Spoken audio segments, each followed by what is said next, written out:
If you love crocheting but you don't enjoy the tedious work, this knitting machine from Kato will take your crafting to the next level. I want to thank Kato for sending me this machine to test out. So if you're thinking of buying it, you'll want to watch this because I figured out how to get it working so you can avoid frustration. It's actually pretty cool once you get the hang of it. First, you want to connect the clamp by screwing it into the bottom. Pay attention here, it's this part, not the base, that it needs to be screwed into. Once it's secure, adjust the screw to clamp it onto the table. The knob here is for manual threading and reversing. You'll mostly be turning this clockwise or the direction of the solid white arrow. If you need to reverse it, and you will in the beginning, the knob lets you back it up.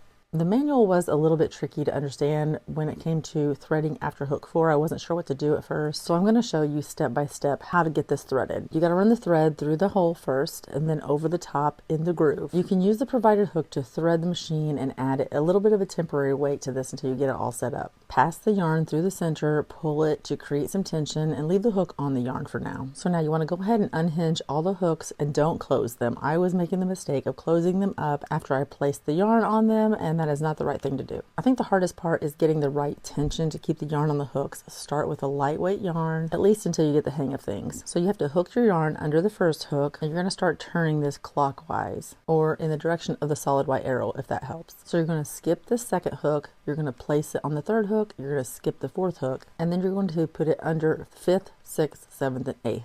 Or in other words, on your second rotation, you're going to put the yarn under all of the hooks. Then gently pull on the bottom yarn with a little resistance while you keep the top yarn loose enough to stay on the hook. At this point, you can go ahead and put your weights on if you want. I'm going to show you how I did that. But for me, I just held tension with my hand initially until I knew that the thread was going through properly. Once I felt like it was moving in the right direction and going smoothly, I put the weights on, but I made sure I stopped the machine before I put the weights on. And you want to make sure you keep holding the tension of that bottom yarn and make sure the top yarn is super loose. You do not want that to have any tension. You don't want the weights to touch the floor. You're going to stop the machine and adjust the weights and then just restart the machine. Too much tension at the top will bog it down and you'll hear the difference in the machine sound. Cut the yarn, then run the machine to release the yarn from the hooks. Catch the weights so they don't hit the floor, maintaining tension until the last second. To finish the ends, use a hook to pull the tail through the last 3 loops and tighten. And there you have it. You've just made a cord, and you can do so many fun projects with this cord. You can use metal wire to form flowers and words, sew it onto fabric. It was a lot of fun to use and I highly recommend.